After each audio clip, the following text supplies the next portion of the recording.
And I'm just looking at the. I just Testing, looked at like testing. Okay, you former two, you two, you two, members. two, you two. We might actually be live. You just gotta give me a second.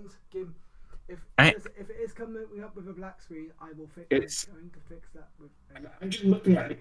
Oh yeah, Uh, we're live, but it's blank screen. Yep. Give me a second. I'm fixing that now. We're we're live. We're live. We are live. I'm fixing it. How's my makeup? I have no images on this PC. you need to touch up on your foundation. Luckily, I got a makeup kit. Oh god. I am just gonna put whatever I find on this computer I have.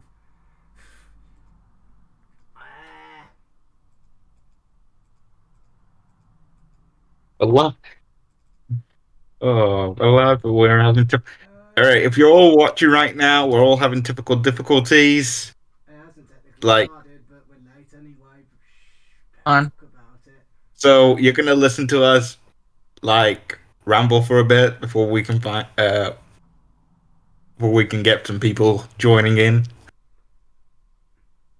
More people, like, or we just have the just have us. It is probably just. I put a message in the chat. Let me Hello! let me. I haven't got any Here we of go. the pictures yet.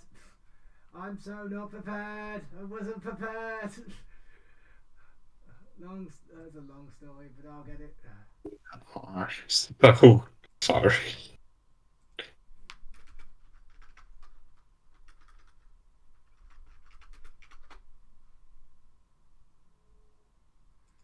That'll do. That'll That's do. so.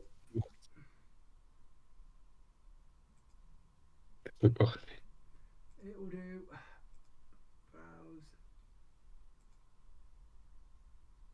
Browse.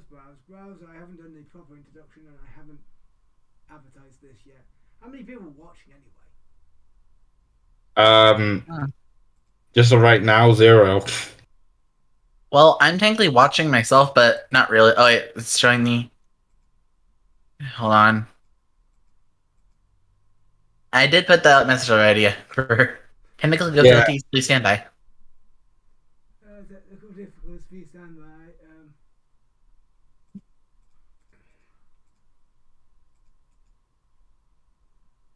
Yeah, while waiting, I can get to some art done. Same. No, we might actually be. I like the fact I'm streaming a stream of a stream, but. You're streaming on a stream. Oh my Oh, god. I really test to see if we're live. Audience, if you're watching, can you hear this? Excuse me. Hope that wasn't the test. I had to let out the burp though, or else I would have been completely screwed because my stomach would have been like all. Oh man. And I do not like having a frumpy tongue. That's as close as I'm gonna get. Okay, can you all see that? Right. Dixie. Yep, because yep. I'm Yep. gonna make the tweet. But you're using one of my very, very old vectors. You should have given the new ones. You haven't given me any fucking vectors, and yes. We're gonna do this properly in a second. This is totally a legitimate Rift City stream, I promise. Hold on, I'll send the better quality. I think you still got some of mine. Or you got a whole set, really. But anyway. I'm gonna just G5 movie, hashtag MLP, hashtag Brony, hashtag G5 movie. You posting this on Twitter? Yeah, I'm posting this on Twitter and I'm just gonna make sure I've got. I will introduce everyone here, don't you worry, you're not listening to free. You're not listening to three randos. Pack in the 3 randos. Pack in the 2 randos. Okay, I'm tweeting it, then we go properly live. So don't you worry, we're going properly live in this when the tweet goes live. Hopefully you'll delete the old ones. Everyone can see the stream. It all seems perfectly fine to me. I'm doing the introduction. Hello and welcome to the Rift Cafe. Oh. It's a sequel. No one asked for sequels because they're not normally as good, but we're doing a sequel anyway. We're better off doing it. I am Past Analysis. I don't make anything in the fandom, but I'm just here because we couldn't be bothered. We couldn't be asked to get anyone else. I'm also joined. I think you're on the wrong channel then. I'm joined by someone so vain he named a convention after himself, Mr. Looney Turtle. Say hello, Looney Turtle. And also the man who is glad a lot of people have retired in this fandom, Second Opinion. His wife hasn't joined him, but I can't remember her name. But we're doing this weirdly, and I'm gonna let Blue Prison just talk about the G4. We're gonna do this in 4 parts. We're talking about the plot of the movie for the first part. Then we're going to talk about the character designs and the characters as the second part. But then we're going to talk about the movie in our third part. And then we're going to talk about an overview. I'm actually Patrick Robry. I am technically the modern day Past Analysis. That's my channel is now dead thanks to YouTube. And now I'm a sellout by doing podcasts. This is an artist, Blue Prism, who I only pay to do render stuff for me. And some guy called Omega Emperor, who I've never heard of, but he apparently is British. Blue, Hey. tell everyone about the plot of the movie whilst I do shit. Here we go. The synopsis of the movie.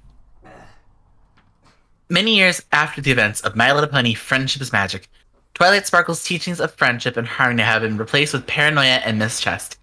And the 3 pony kinds, Earth, Pegasi, and Unicorn, live separate from one another.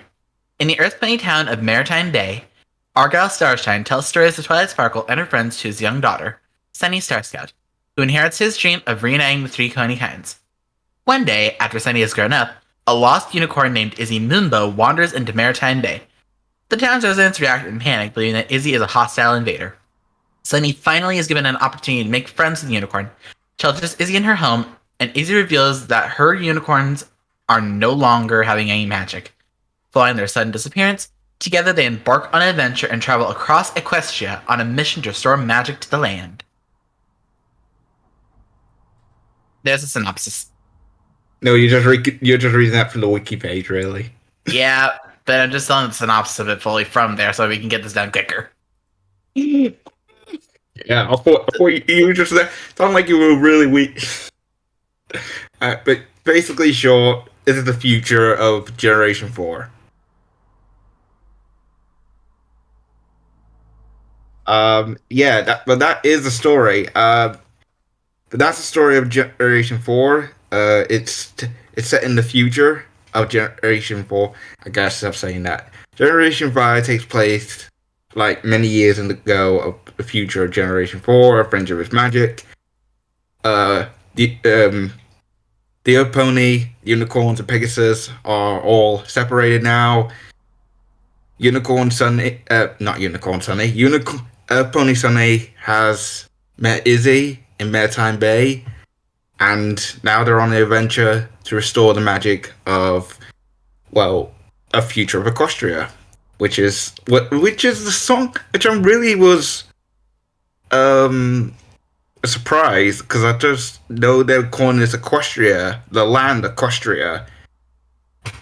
They're all calling it Equestria, even though they're living in different lives. But yeah, that's how the story is so far.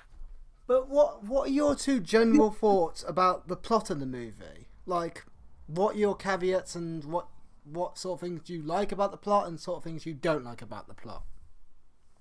Omega, go first. Well, No. Blue, go first. Blue, go first. actually, Omega first, because mine might be pretty similar to his. No, you sure? They might be, so you never know. It's better to have 2 different viewpoints, because Well- sometimes they may be similar.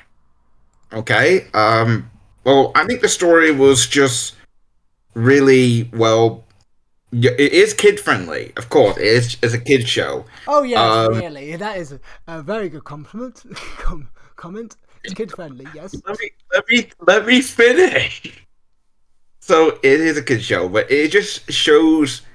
It only just shows to the people who are new to the show or want to get into the show. This is a good place to start.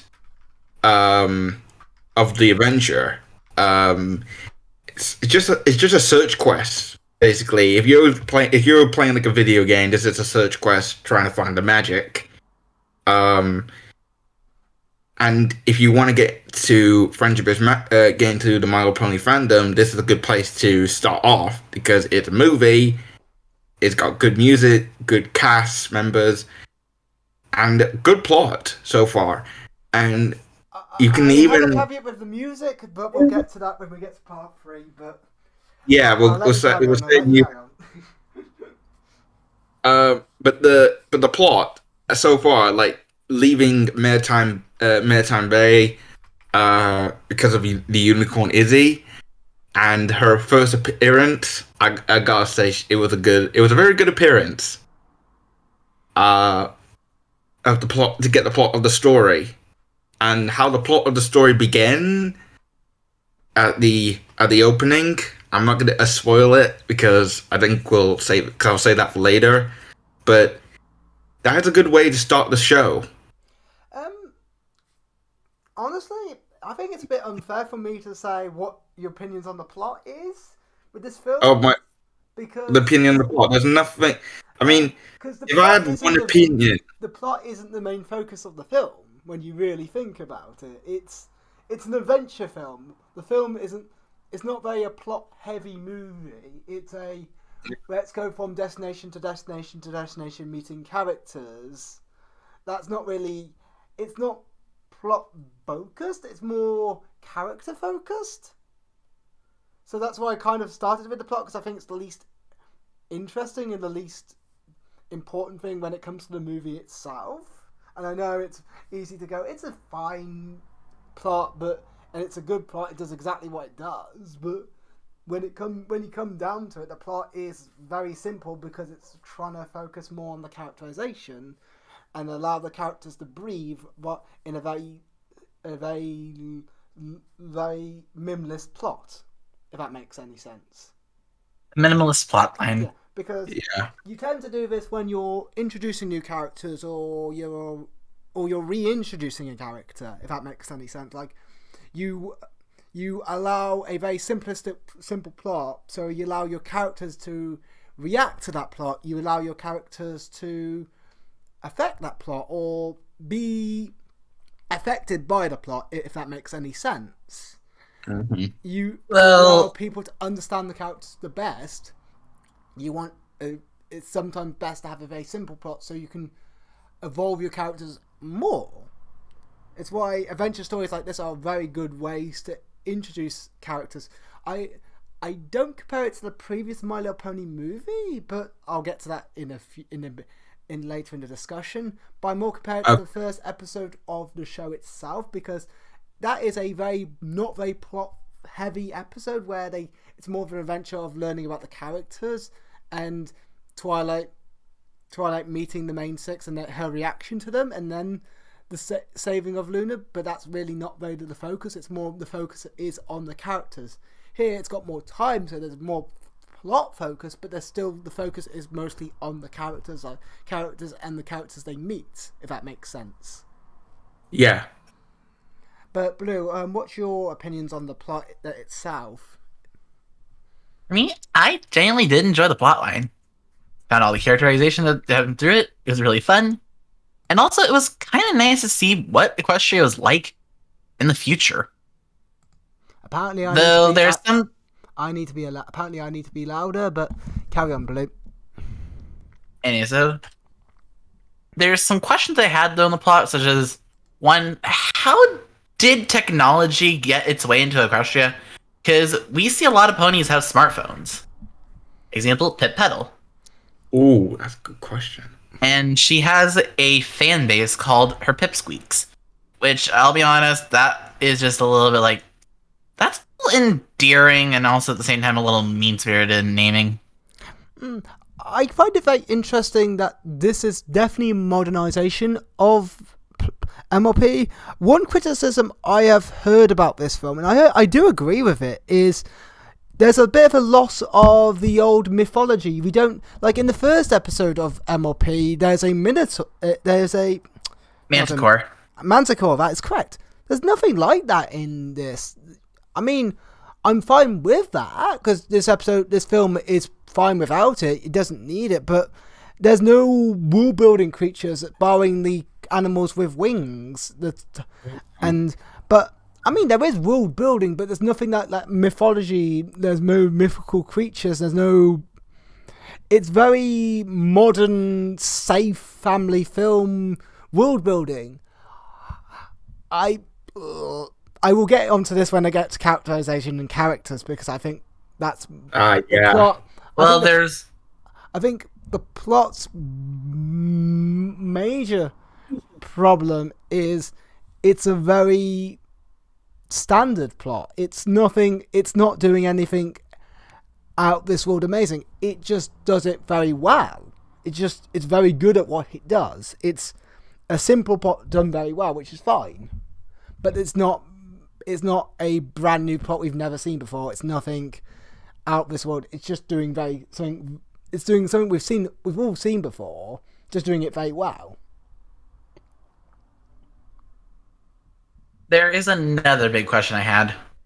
Which is? What's that? Why the heck did the unicorns become so superstitious? Ooh. I think that's one of my things I do actually like about this film. It's leaving questions open. It's kind of incentivizing you to want to know more. It does a lot of ideas it presents, and one of my favorite things about the plot of this film is it's so fast paced. It's a very fast movie, and I am so glad about it being fast paced, because if it was any slower, I think it would not work. If you slowed this movie down, I think a lot of its big problems would become too annoying, if that makes sense. True. But still, aside from the whole superstition, what in the heck made them think that they had to go, bing bong, bing bong, bing bong? It's to ward off the jinxies. It's comedy and perfect thing for the bronies to replicate, and they know how to play us. They know how to get us to do silly, stupid stuff. Think about how many people do the Cadence Twilight dance, Sunshine, Sunshine. No. They know what they're doing by now. They're not dumb. But one thing I do actually want to talk about regarding the plot, because the plot is very simple, but it's very good. I really like the plot, actually. I think, barring its simplicity, it does a lot well. The thing is the reference humour. And I tend to hate reference humour. I loathe it to a T. I think it's lazy. I think it's cheesy. This film gets it right. And I'm going to explain why it gets it right, barring one thing. There is one exception to the rule, but we'll get to that when we get to the music section, but we'll gloss over that. It gets it right because of its speed, like I mentioned earlier. It's so fast-paced. It never sits on a joke. It never tries to put a joke in your face too much. It lets you put the pieces of the joke together. It never treats the audience as an idiot, which a lot of kids films tend to do. Modern kids films tend to do. They try to drag the joke out. They try to make reference humours drag too long, and then they don't. But this film is so quick, so snappy, not just with its plot, but with its characterization, but with the humour. That does, however, have a big issue. Because it's so fast-paced, you do feel...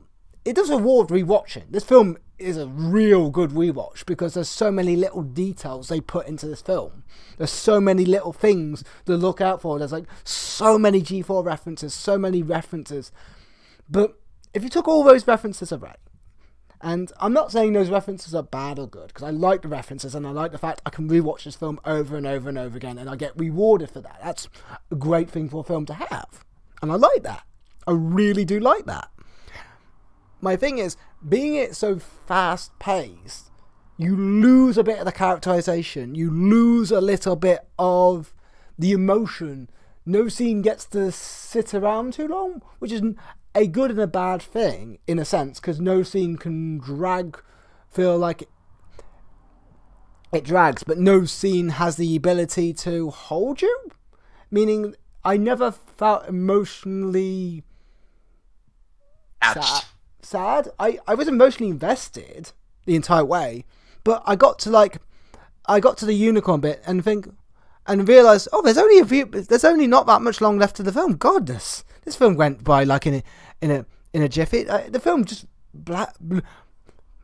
passes you by without you even realising how it doesn't feel like a 1 hour movie. It really isn't. It's a 45-minute movie with a long thing at the end, but it's really quick. It doesn't feel long. It doesn't drag out, which I'm for. I'd rather it being quick than it being slow. I'd rather take the issues of it being quick than the issues of it being slow, because it being so quick means it rewards rewatching, it rewards finding all the reference jokes, it rewards so much more. Rather, if it was so slow, it'd be painful. I don't know, do you agree with me, or do you think I'm talking absolute nonsense? I agree with you. I agree with you on points.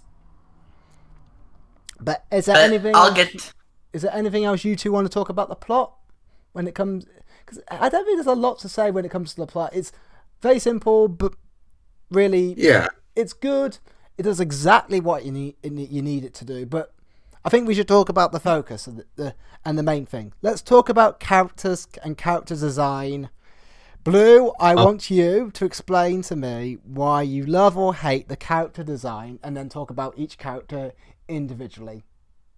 First, I'll have to get pictures of each character up, but for me, I love the designs.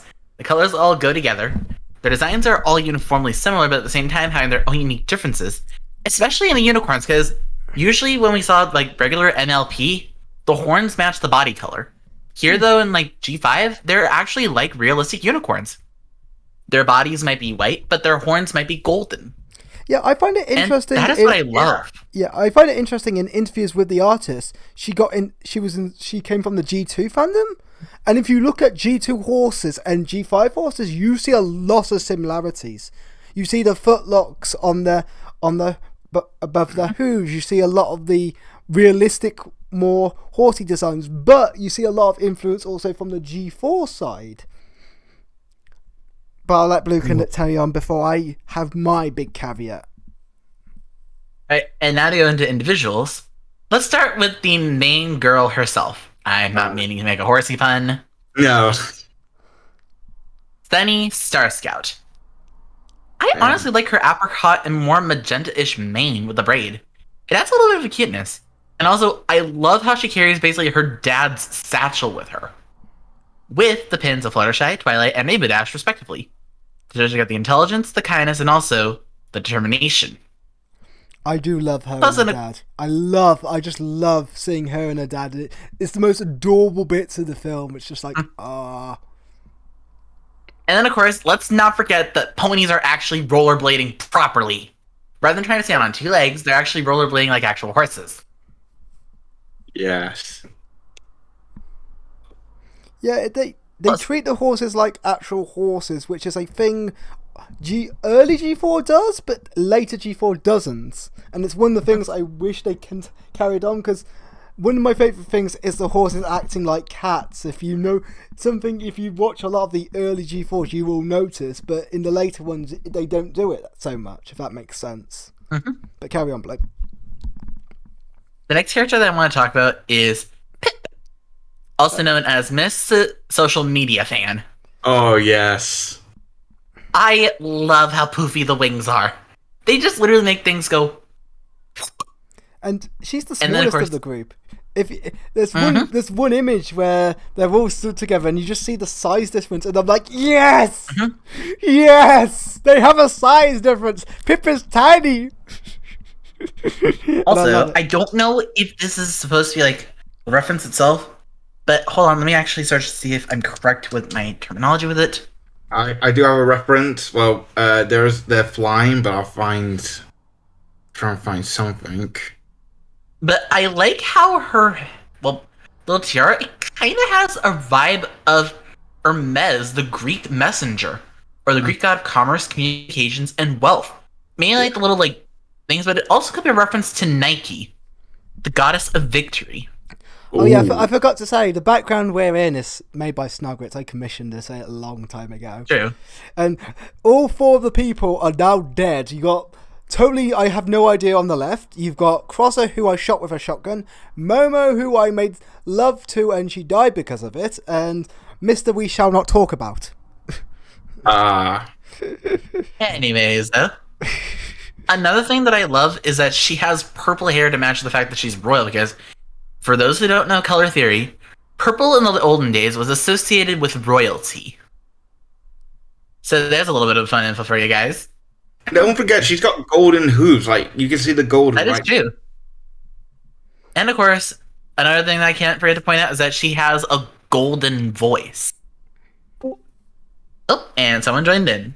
That is disgusting, Pat. I was wondering when you were going to turn up. But yeah. Also, another fact, I've noticed that she and Sunny both have sort of greenish shade eyes. Though Sunny's more on a warmer tone, and Pip is more on a cooler tone green. If you're wondering who the female voice is, she's the only lady we ever know, because we're men. We don't know what women actually look like. This is Momo. Say hello, Momo. No. Did she leave? She already left. Yeah, she left. Anyway, she just came in to say that's disgusting. And then she's gone. One comment, she's gone. Let's move on again. And just yell and just close and just. Yeah. Anyway, carry on, Blue. Next up, we're going to talk about the what they quote. She back. Anyway, so. Hi, yes, I'm back. Sorry, I've just caught up with the live stream. Hello. Anyways, we're right now talking about character designs. Yes. So, on to the next one. Miss. Okay, now that's something you didn't see already. Miss Zip Storm. Yeah. I like how she's literally, out of all the characters, just dark white with colorful accents. But also, something I kind of noticed, and this might just be the fact that I'm part of LGBTQ, but she has the colors of not only the bi flag, but also the trans flag. Someone else noticed! Someone else flipping noticed! Yes! I didn't she notice. Is trans, I know it. She's going to be transitioning into a male character. I am going to talk about that in very much detail when I get to talk. I think she's going to transition to a male And also, character. Fun fact, her full name is Zephyrina Storm. Which I don't think she likes. He likes. Yeah. He might be the better term than that, but we don't know that yet.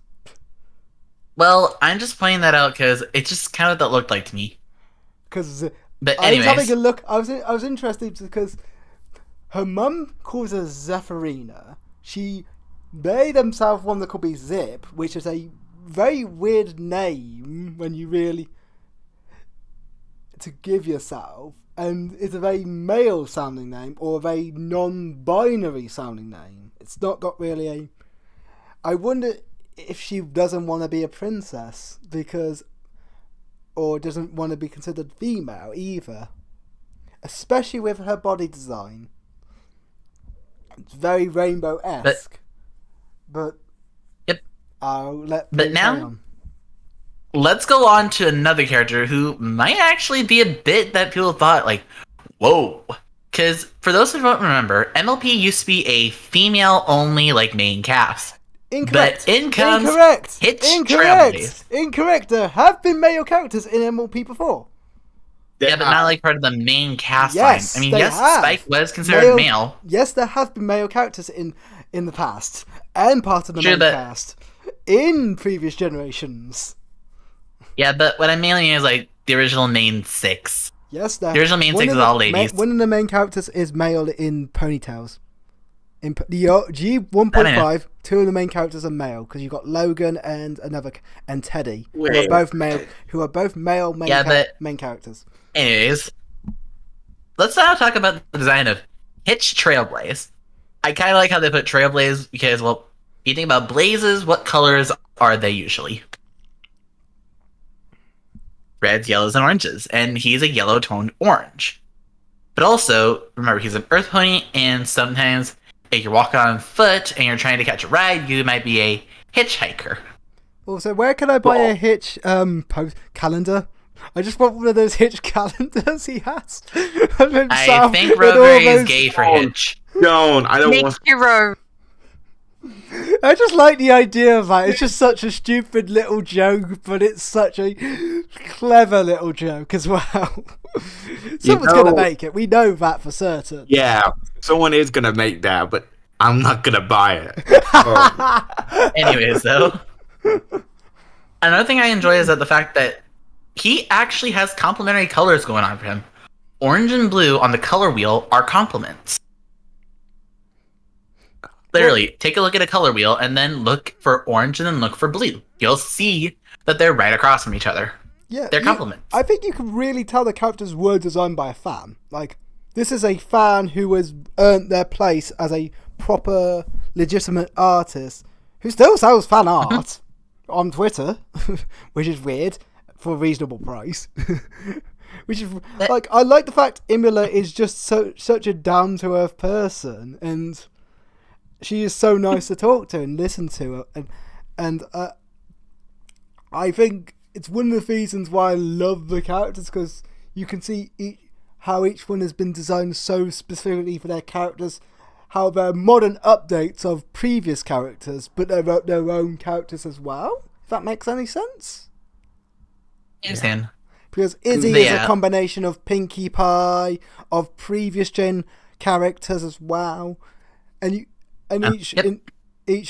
each character is inspired by previous characters, which G4 they were as well. G4 characters were inspired by previous designs as well, and previously named of previous characters as well. Like, a lot of the characters are actually, there's a Pinkie Pie in G3, there's an Applejack in G1, I think there's a Twilight in G1 as well, and so on and so forth.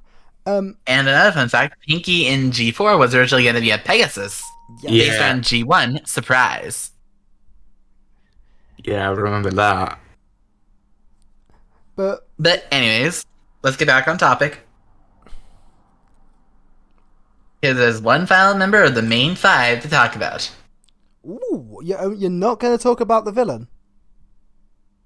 I'll get to him Okay, whenever I thought you might have.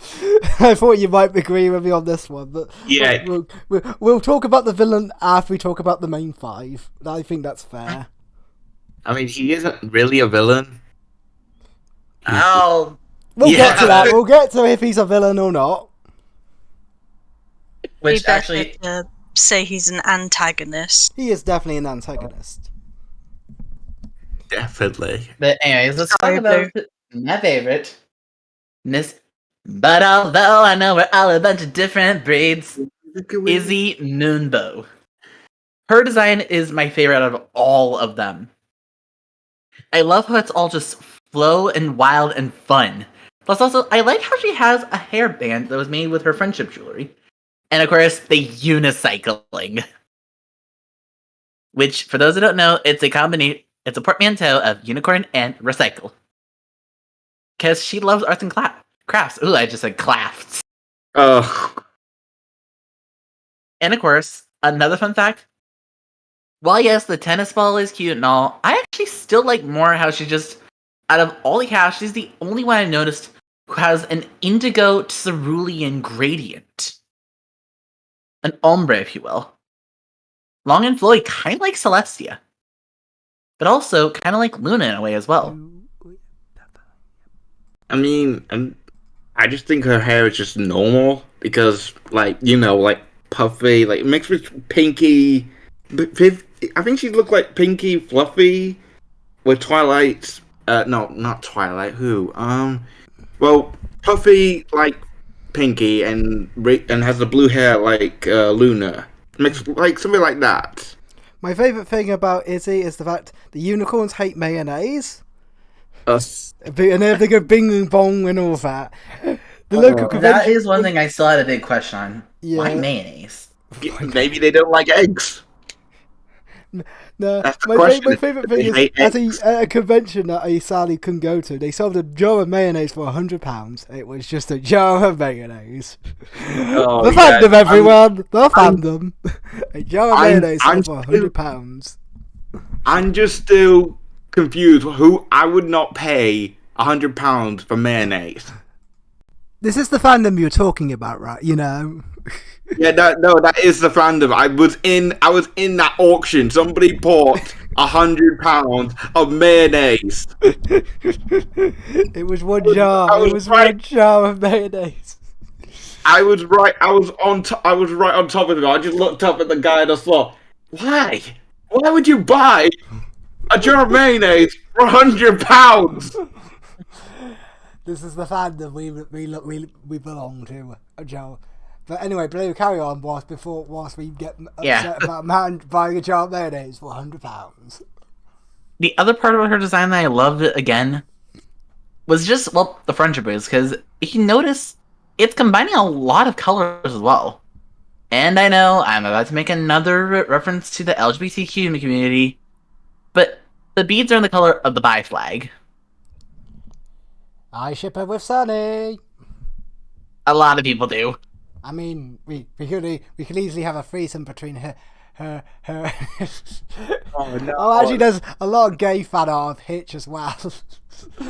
Everyone's also- gay in the fandom. Everyone's gay. I do kind of want to bring up a fun fact.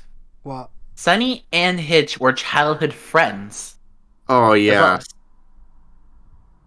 yeah. I know. I love their relationship, and I love how. Yep. How. Okay, I do actually want to take. I love the tiny details this movie puts in to characterize everyone. There's so much little details. There's so much little things each character does, and it's not explicitly. They don't say, "Oh, this is my character drive," so this is this. No, each one it's all so well written. It's so well woven that you can just rewatch and learn so much about each character and all that. I think because this is Sunny's story and she is the one at the main focus, she's the one with the most character. But I think she starts off as the most interesting. But I think other characters become more interesting as the plot goes on, which is a similar thing to how G4 started. Because when G4 started, Twilight was the most interesting character until season 2 and so on, when other characters start becoming their own stories and their own ideals and their own wants and stuff. And people's favourite characters kept changing and such. But I love how it's already, people can't decide which their favourite character is already. And so Riri and Omega and Momo, you go ahead now, because I have spoken my part about the whole thing. Okay, I'm going to go next. Sunny's adorable as a baby. It's she is the most adorable, precious little child. But I love her relationship with the villain. And I love her relationship with Hitch at the start. It's so subtly done. And I mean, all I will be giving flack for the villain. His progression as a villain makes a lot of sense. And his progression as a villain is interesting. I just think because the film isn't focused on him a lot, he just comes off as a very standard antagonist. But I don't dislike him, but I just don't think he's very interesting. But then you got Izzy, who's absolutely insane, and I adore her because she's just Pinkie Pie, but a unicorn, so she's better. Zip is definitely trans. I think she'll be trans. I do hope they do have a plot where she transitions either into a male or into non-binary, and I find that interesting, especially how they do not like the idea of wanting to be a princess and hate being called Zephyrina, especially when her mum says it. And I love the power dynamics between the fractions. Like, you have a dictatorship with one character, with a very Trump-style character being the Earth Pony Mum. You've got a royalty with the Pegasus, which is very different to what we're used to, and then a trodden down community in the unicorns. Oh yeah.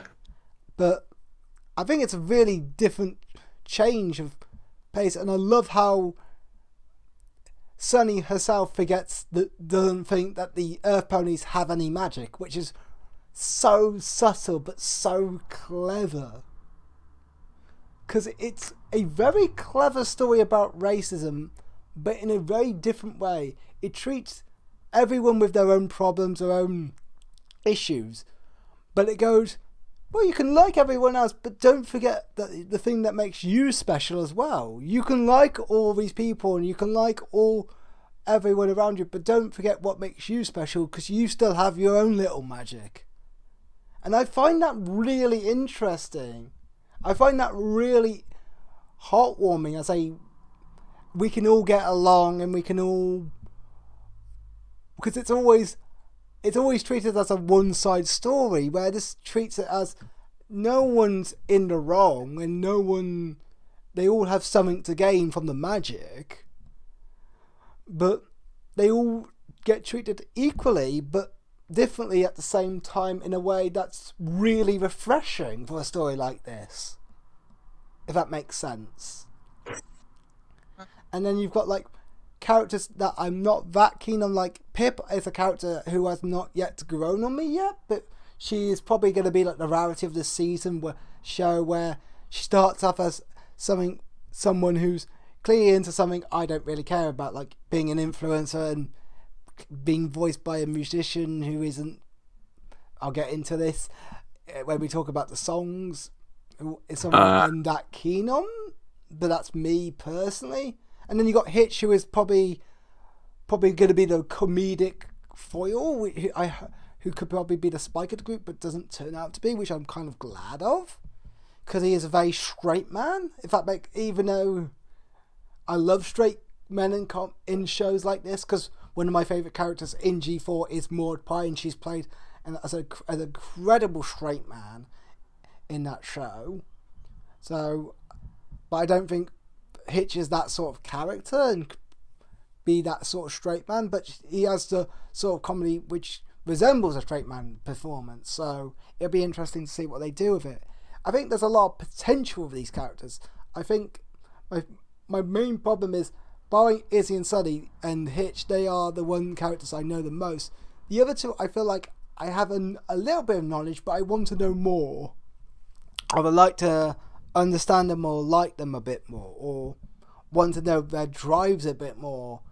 Because after the first episode of Pony, we know that Rainbow Dash wants to do this. We know what each character's drives are. A simplistic drive. We don't have that for Hitch and Pip yet. We know Pip wants to be. They've already seemed to have what they want, so I don't see why we should be intrigued by that. But I might be wrong in saying that. I might be proven wrong. Like Pip might want something more than just influence, being an influencer. Pip might want to, and Zip might want something that we haven't been presented to yet. But Omega, what do you think about the characters? Okay, so I didn't know about Zip being transgen. Well, it's hinted at, but it's not said explicitly. Me and Blue are saying that, but that's not what the show is saying itself. The design hints at that, and the show hints at that. The film hints at that, but it's very briefly hinted at. So it's us fantasizing about the idea, but it isn't a set in stone thing yet. It is something we both would like to see, because it's an interesting idea and it's an interesting way to take a character.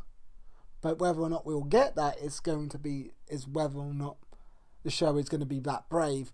Although it is a Netflix show, so I think it could get away with it, especially. No, if it's going to be a Netflix show, then it is going to be a possibility because especially when we had what was the show that had the lesbian characters at the end of it? I watched Shira Yeah, that's and I watched Ultron, and there were gay couples in them, and I was surprised. Okay, I was surprised about both of them being there was gay couples. I was just like I was enjoying the show until the end, and then I was like, okay, they're gay. Okay, I accept them. I was just for Zip. I think Zip being gay. Well, not gay. She's not gay. She's trans, which is different. Trans. If she's gonna be trans, then that will be then it won't be the first because I think what's her name? Lyra and Bonbon. They're trans. They're both together. No. So No. I think you do. Do you know what trans means?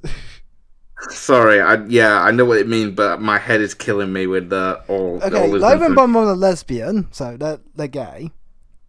Trans Yes. means that they change gender.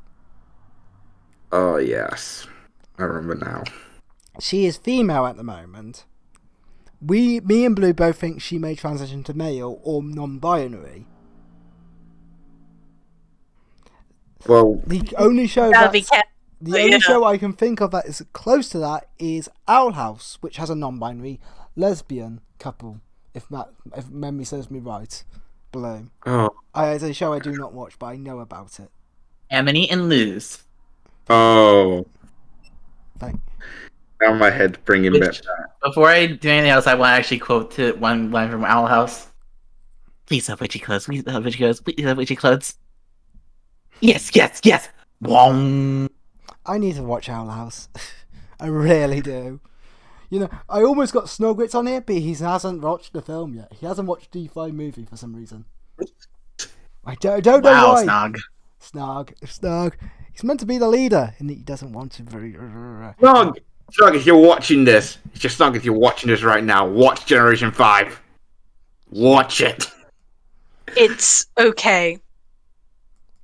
Oh, I think it's more than okay, Vega, but we'll go to you in a second. Why do you think It's okay. Why do you think it's only okay?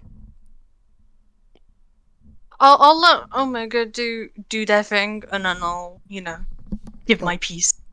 Okay. Do what? Do what? I didn't do anything. Talk about the stuff, because I don't want to step on your toes like Pat does. No. Well, I got toes. You always got hooves. All right. Well, I think. All right. Well, let's go to the characters. All right. Zip, being trans, I'll accept. As for like the other characters, Sunny, I like. Being with Izzy, if that's possible, or Hitch, I'll accept.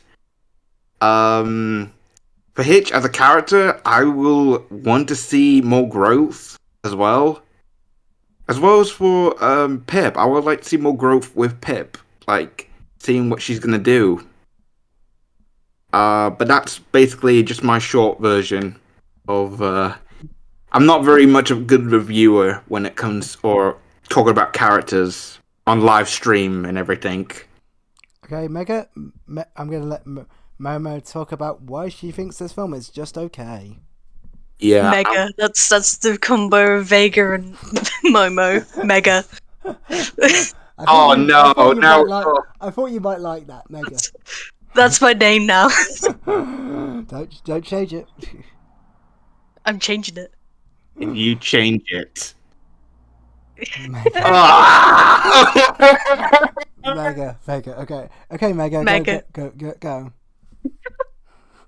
Well, it's okay for a children's movie.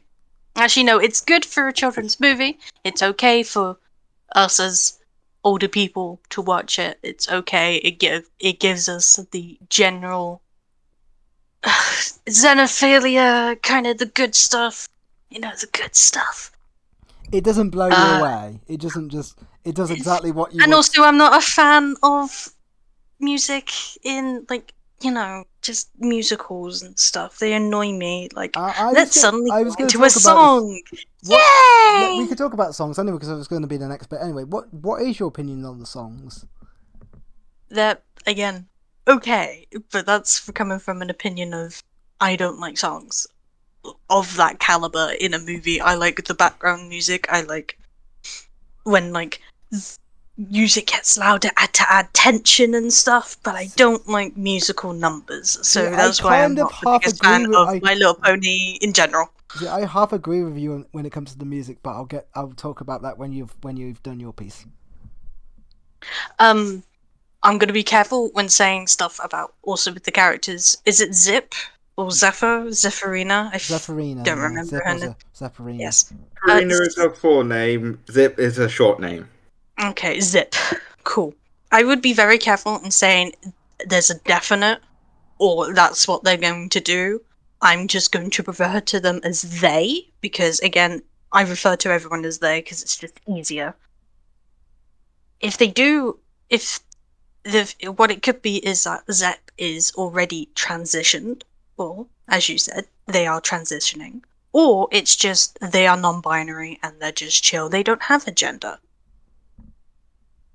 The good stuff. And it would be very good representation in a kid's movie, future TV show. Mm-hmm. Coming from me. Also, with everything in general, the storyline, there's lots of it's missing because it's about, hour, 40-minute movie. It leaves lots of endings, empty endings. What are they called? Dead ends? Oh, I was going to get to I forgot what they're called. It leaves. There's a lot of those because it leaves stuff for a nice juicy TV show if they do a TV show, which is they are going again not a possibility, but they it are could definitely be. getting TV show. I can confirm that for certain. And there's 4 specials as well. There's 4 Jesus, people like MLB. Of course. There's a lot of money behind this. There's rumours there's a lot of it's already made. A lot of it's already made. I wouldn't be surprised. Oh, we love that. That's cool. Well, you wouldn't be surprised, but there's no confirmation. There's no confirmation, but we know how many, there's going to be 22 episodes and 4 specials. And for them to say that and... Okay, so that is pretty much a definite, but we don't know when that's coming out. Yeah. Oops. Got rid of the chat. Oh dear. Yeah, I was just reading the chat. I'm going to read the chat. But no one's talking, so it's fine. Carry on, Mega. What else do you think this? Is it just a very steady first adventure, but doesn't do anything spectacular? Is your main gripe? It's not a gripe. It's good for what it is. It's okay as. Because it's a bit of a slog, and then it gets fast, and then it's a bit of a slog again, and then right at the end when do it's you think super when do you think it's a slog? It's a genuine question. Like right at the beginning, because obviously you get the little bit of baby Sunny being, yay. I love that. They're not actually bad adorable. people. It's very adorable, but then you just got it. Like it takes a little bit to finally get to see Izzy. Yeah, but I like the fact it's slow at the start because you get to see her, and then suddenly you get to see why she thinks the way she does. I like the fact it's very subtle about how she has the thought process she does and why. I like the fact it doesn't really it leaves it lets you come to your own conclusions with a lot of stuff. It's very clever and it's kind of it treats you with I think it treats its audience with more respect than Series 1 of MLP does. Maybe using slog for the first bit is not a good word. Now remembering, I have a terrible memory also. It's decently paced at the beginning, and then they go off, and then they're suddenly at Zephyr Heights, is it? Yeah, the film is really fastly paced. Like it is. Then they got that was super fast. Then they got the princess. Then they got to the station, which was really cool. Yeah. And then suddenly they're now in Briarwood, and it's like, wait, what just happened? I Yeah, would it have is. liked maybe The movie is so maybe a fast bit paced, more. but I think if you slowed Yeah. it down, I think it wouldn't work. It wouldn't work the way it does. I think you'd. I think a lot of its biggest problems would start to come out. I think it being fast paced avoids it a lot of those problems. Like Yes and no. Again, it is an hour and 40 minutes, so they only have a certain amount of time. This is a good movie for, again, as you said right at the beginning, it's a good introduction to the new generation, and then confirmation 24 episodes, 4 specials. It's a good beginning, and then we're gonna get more stuff from it. Yeah. So there's my piece. The designs are cool. I wasn't actually really sold on Zip's design, I understand but that. that's really it. I think if you're gonna have a start point, I think this is a fine start point. I've seen a lot of people compare it to the season 4 movie, which I can't compare it to. The reason being, I was going to say you shouldn't be comparing it to anything, really. I feel like it's a standalone thing. It's a new generation, so treat it as a new generation. Yeah. Also, the season 4 film has its own strengths and weaknesses that this film doesn't have. Like, it doesn't have the previously established characters like that film had. But let's talk about music. Because the music in this film could be split up into three bits for me. There's the 2 songs I love. There's the song I was hating that I'm slightly liking now. And there's the other songs. Okay. The first 2 songs are amazing, and they're my favourite 2 songs of the film. Because they are updates of G4 songs. They are modern updates. Wanna Be My Day is amazing and I adore it. The song that Izzy and Sunny sing, I think it's very underrated. I don't know why it gets underrated, but if it was longer, I think more people will like it. But they're very G4S songs. I think the reason people haven't I think the people who like them are people who like the G4 songs and people who love Daniel Ingram style, because it's very Daniel Ingram-esque. They are both adventure style songs and both very really good songs. From here on out, we've got a bit of an issue. Let's leave the third song because it's got a lot of problems with it and talk about the other songs. They are forgettable. I do not like a single one of them for one reason, and I know I'm going to get a lot of hate for this. They all sound like modern pop songs and they are all awful for it. They all sound like songs you hear on the radio and then instantly forget, because you have the song sung by Pip, who is a prominent artist, who's a person I still have no idea, this song just sounds like every modern pop song that I've heard in about last 5 years. Sounds like every other song, it just goes over your head. There's a song that they dance to which is completely forgettable. The only exception to this rule is the one that Izzy sings. Fit right in. Fit right in. Which I want to like, but it sounds so familiar to a song with the same name in G4, which is with the same name called Fit Right In, which is a rarity song, and both have the same issue where they're not catchy enough. And the issue with the Izzy song is it takes some. Let's talk about this film's biggest problem. I hate reference humour. It gets away with a lot of it because it's so fast paced. It gets away with a lot of it, even though I hate reference humour, because it's actually funny, from which most reference humour isn't. The issue is Izzy's song, the Fit Right In, and the villain song are where reference humour gets a bit too in your face. It becomes the main focus, where you got Izzy rapping, which I'm fine for. I'm all for, because there was rapping in G4, but I was not a big fan of it. Here, it's the same thing. I'm not a big fan of it, but I'll accept it. The villain song is a mess. It is a mess, and I still can't work out if I like it or not. It is a mess because it's a complete rip-off of an Overcast song combined with a Nirvana song. And that's not me being harsh. That's just me being truthful. It is. It takes a very punk song, slightly changes the chord structure a little bit, but it does exactly the same thing it does. And I'm not a big fan of the villain's singing voice. I don't actually like the villain's singing voice. It's a very Prince Whatever feeling song, and I love Prince Whatever, but I feel it just misses the mark a bit. And because it's so close but doesn't hit it, I think that's why it's such a big failure for me, because it's just too close but not close enough.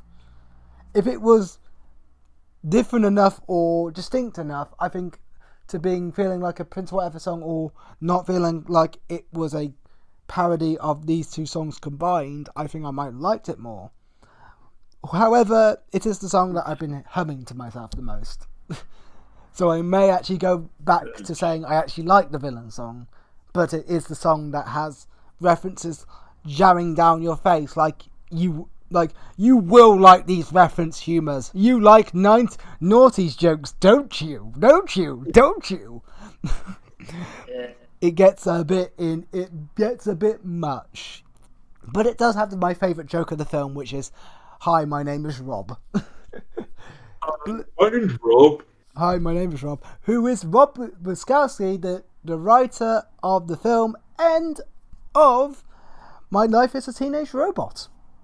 It's the same Rob. It's his OC, which is a fun fact. My goodness. Blue? Did you not realize? I'll be honest, I hated the villain song, and might irritate people, but I hate Sprout. I wanted to kick him off a cliff because... Hold on. I'll just tell my entire feelings using a clip from SpongeBob. They're not going to be able to see the clip from SpongeBob. You know that, right? I know, but I'm going to be saying it. Sprout I'm mixed on, but I'll get to that when we get to the overview of the film. But Blue, what is your opinions of these songs? Can go suck a cock. I'm Ooh. sorry, we're getting really... All songs. But other than that, I love the rest of the songs. Oh, you just don't like the villain song, and you just like all the other songs. Yeah. Even the poppy ones? Fit right in the... Fit right in. It didn't give me, like, standard issue pop vibes. No, not the fit right in. The song sung by Pip, and the song Pip's song, Glowing Up, it reminded me of the song Can't Stop the Feeling from Trolls. Oh, yes. It does. No, Literally, it has the same BPM at the same, plus also the same chord progression. I gotta find that video. That song is not from that movie. That movie just stole that song. just let you know. That song was a Michael Jackson song that got whitewashed, but that's a we're not getting into that. We're not getting into that fucking debacle, okay? Because that would take us far too long to... It is a Michael Jackson song that has been stolen, but we'll not get into that. The best song in the movie had to be Fit Right In my opinion. Because you guys might not notice this, but it has a similar pattern of rhythm to a song from one of my favorite musicals, Hairspray's You Can't Stop the Beat. I can see that. It's most of the songs. It's very 50s to 60s style for me. Yeah, I think my problem with the very poppy songs, like the one they dance to, is like that song. I didn't even realize that was a song until someone told me there's a song there. I was like, okay, and then the after credit song, which just I forgot. I keep forgetting every time I listen to it, and then Pip's song, which is just bland. I get why people might like those songs. I just think they're just not interesting songs. Maybe try listening to them in different languages. I just think if I'm gonna get, what makes me like a song is three things: is it memorable? Does it advance the plot? And can I sing that at a convention? The first two succeed at both the first three of those, all of them. The second one, I feel like I could probably sing and it advances the plot, so It's technically a success, even though I'm not a big fan of it. Or Fit Right In is a song that advances the plot, but I don't want to sing. The other two just feel like filler songs. They feel like they're just there. They don't advance the plot. They don't do anything. They don't achieve anything. They're just there. They're just very there songs, and it doesn't have the very poppy, modern, garbagey songs. One of my favourite things about MLP is the fact it goes for more musicals, and musicals seem to have better music, which is ironically true. But Blue, carry on. Which is actually why I mentioned Hairspray. Yeah. Literally, I was listening to the song Fit Right In, and then afterwards on my YouTube, it went right to You Can't Stop the Beat. After listening to them side by side, because I do have both songs on my computer, and I have an audio program, so I put one on left ear, one on the right ear, and holy guaca chips, it actually sounds so good together.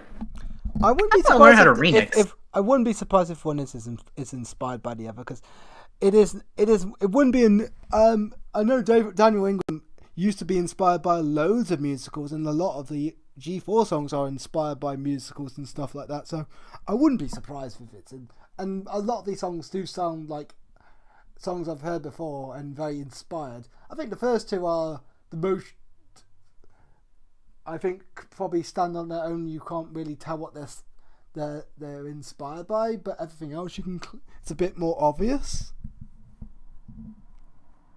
if that makes sense. Yeah. But Meg, have you got any other thoughts about the songs? I mean, I did. All right, the first song that appeared, "Gonna Be My Day," does connect with the movies. Like, only like maybe 3 of the songs in the movie connect with the three of the songs connect with the movie, and that is "Gonna Be My Day" by Sonny. And I know I'm gonna get a lot angry at this, but it's what's that second one called? Let me look it up. I cannot remember it myself, but I love it. I like it, but I'm looking out for you. That's the one. The where Izzy I and love that song. I don't get why people don't like the song at all. It's very confusing. Like it. I like it. It went to boss. It was when EQD did the poll, it was last for some reason. I'm like, wait, what? Compared to some of the other songs in that film, I think it's because if you like G4 style music, you're gonna pick the first song over that song, and if you like poppy songs, you're gonna pick the poppy songs, and if you like the villain song, which I know there are people who do like the villain song, that you're gonna pick that. That song isn't as good as the first song, but I think I like it, but it's not. I think the first song is a better song than it, but that's not saying much.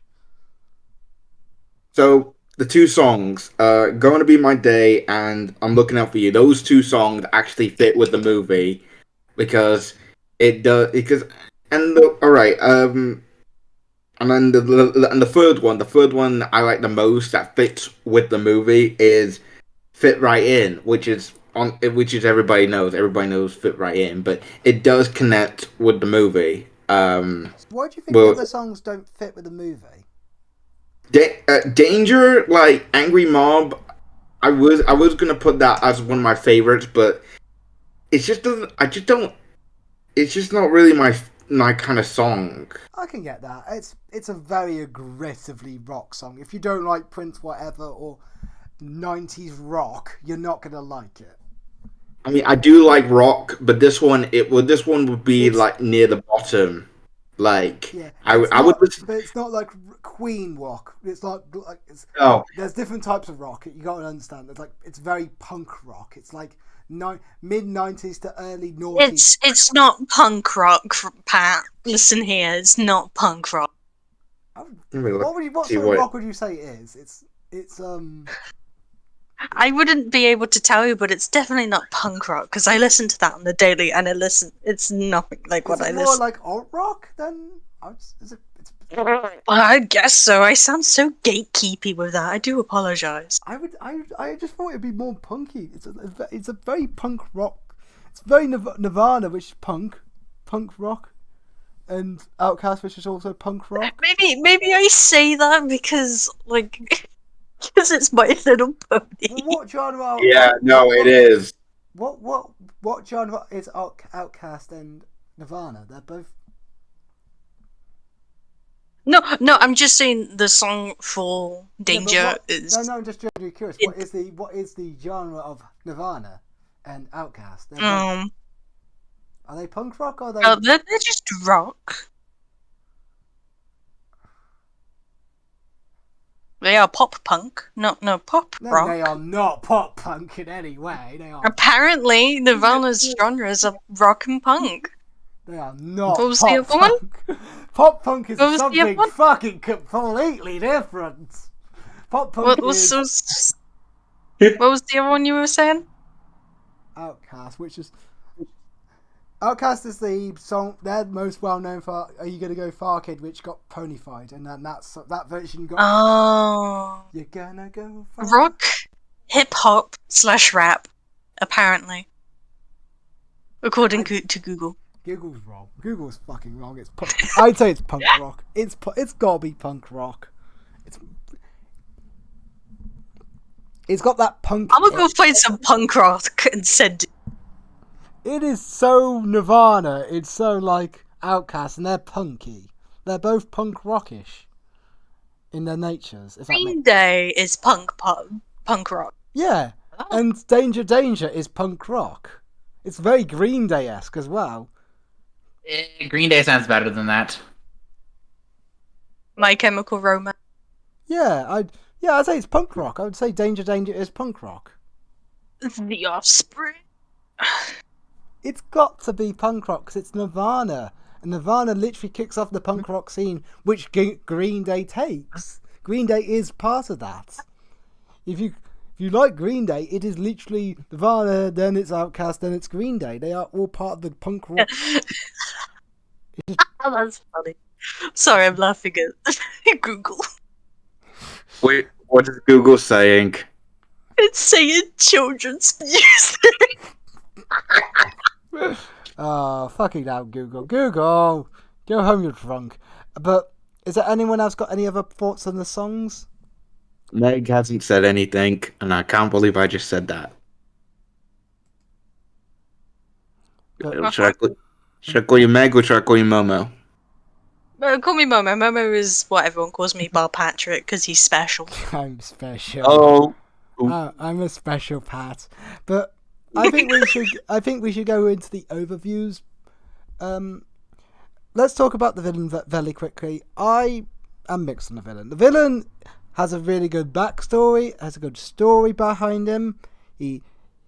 But my big problem is he is driven by his mum. And I think that makes him not very interesting.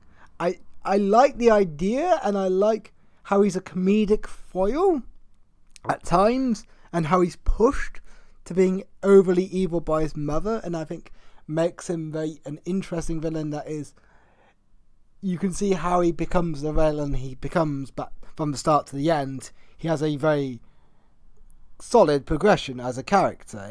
He is a solid character. I think a lot of people dislike him because he doesn't get the punishment he deserves. But I don't think he is not a bad character. He's not a bad character in the sense that he's not interesting. He's not forgettable. He is just he is driven more by his mum than his own choices, it seems. I think. Well, I think with this whole Sprout thing, I think it might have been a bit of a nod to people. Hey, don't be having too much power, otherwise it will go to your head. Always fun. But still, to me, Sprout is this. Sprout is what? Sprout is what? Hold on. It didn't pick up on Discord for some reason. Hold on. Just say it, because if we're not going to hear it. I can't, because if I say it fully, we might get age restricted fully, so. Then don't play it then. If you're going to say the R word, just say Dolphin it. noise more. Because the idea of Sprout being racist is an interesting idea. Well, he's racist, yes, but I'm talking more about mean-spirited words. I'll just type it. Just type it. Yeah. I'll just type it then. Just make it easier. I think xenophobic would be better to use as a word because xenophobic is Yeah. Fear of the unknown. you being raised up that way, being afraid of something that's unknown, as Blue just said. Means, I think you could have a very adult conversation about the ideas this movie presents with xenophobia and how it treats xenophobia. Because, I mean, it's a kid-friendly way of explaining it. I mean, yeah, because the Earth ponies are built off xenophobia when you really think about it. Like, their whole kingdom is about xenophobia. Like, they're taught at school that other kingdoms, other races are to be feared. They have people making money out of that xenophobia. It's very close to real life. I find that very interesting how it's very close, but it does still cartoonize the ideas about how hatred and fear is used not just a thing in schools and is taught, but also as a way to make money for people. But it doesn't explicitly say that. It just hints. It lets you come to those conclusions, and it's actually really clever about those things. Like, I find it very interesting. The Earth ponies are probably the most xenophobic within the film. The Pegasi have very little xenophobia when it comes down to it. I sent what I put in the podcast chat. Let me have a look. Sprout is oh my goodness! It's great. That first sentence just really makes me think of a meme. That's great. Yeah, I agree. I think he got away with. I do think Sprout deserved the punishment. Seriously. I think even Sunset in the first Equestria Girls, she had to rebuild the entire front of the school and fix her reputation. But Sprout, he gets away. He just literally has nothing. But here's a question I'm going to ask you: is it Sprout's fault? And there is no wrong answer here because you can argue it is peer pressure from his mum. It is him trying to live up to his mum's high standards. There is an argument there to be is his mum was the driving force to him getting there. Is the driving force to why he thinks that, because it's his mum at the start who tries to pull him away from Sunny, saying that you're going to get wrong ideas. It is his mum who keeps pushing him further and further. But there's also another factor that I also don't think that people might realize. Remember back whenever Sheriff Stitch had to go look for Sunny and Izzy to quote-unquote arrest them? Well, there's also the other part that he has a superiority complex that he can't achieve. Because he wanted to be good in everything, but various hints in the movie show he is incompetent at being a good leader. Such as literally walking right into a unicorn trap and being like, oh no, I appear to have been trapped. Which to me is just... he's kind of like someone who just does nothing to try to earn popularity points. Those are my own thoughts, though. Everyone's allowed to have their own thoughts and opinions, but I stand by mine. I don't care if people like Sprout. I don't care for him. Especially after the damage he did. Yeah, I think he got away very, very luckily. I think it's one of the few times where I think a character did need a punishment. Omega, is there any other thoughts on the villain? Okay, I just think Sprout is more like... maybe like an anti-hero or something. He's not an anti-hero. He's not... I don't think you can argue he's an anti-hero. Well, he was pressured by his mom but then he was okay. Like for I think about An about anti-hero is someone you're meant to like, but buying their terrible Deadpool. things. But Think Deadpool. yeah, think Deadpool. Think he's not. Yeah, you can't think of another one.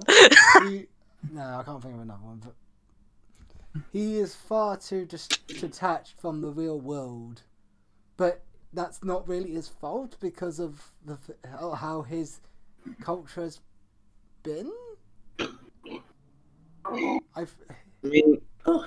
I mean, what he was trying to do was wrong. Really, they 100%. Like, first of all, he just bullied everybody in town just to like say, okay, we're going to attack everybody. We're going to attack everybody that's not us. I find it interesting. He doesn't think it's wrong. He doesn't think it's wrong at any point. Until the mom said, okay, that's enough. Yeah. This is way too much.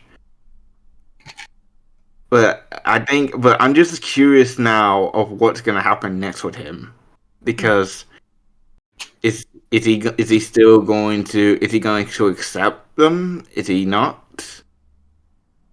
Is he really going to accept unicorns and Pegasus in Maritime Bay now, or is he just going to be more afraid of them and like stay shut in like his house or something? Well, sadly, I've only got a few more minutes before I've got to sleep before work.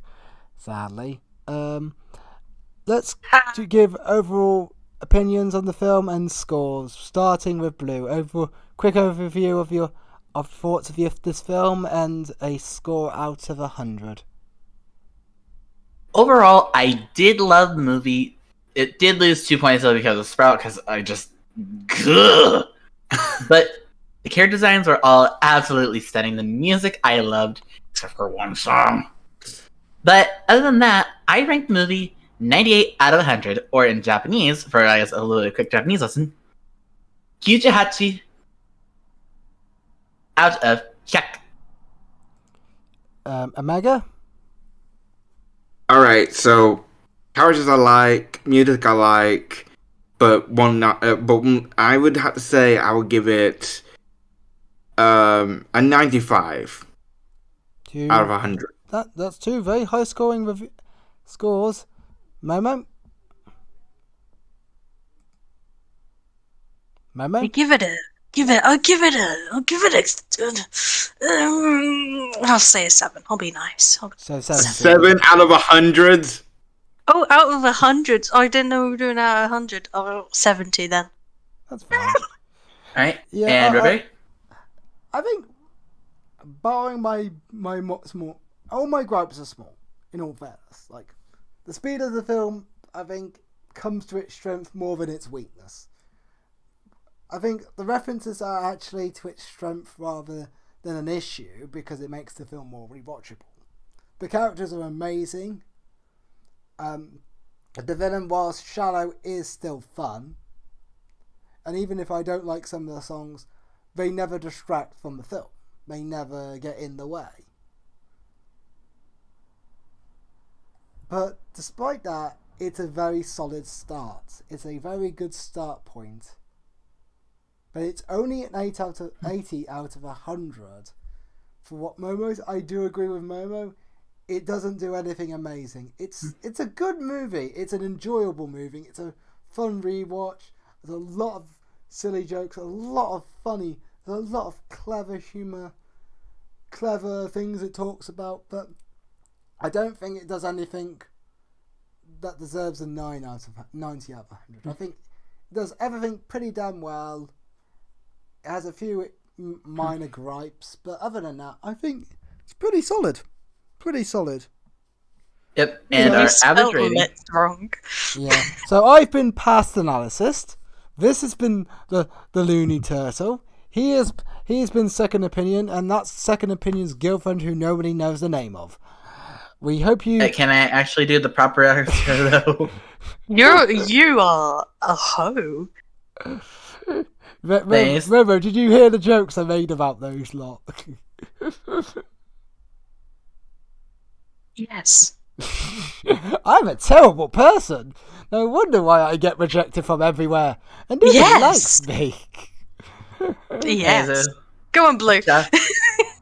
Thank you all for watching today's stream. If you enjoyed it, please be sure to subscribe to our channel and don't forget to smack that bell, even though it hardly works anymore, to get a ping every time we upload or go live.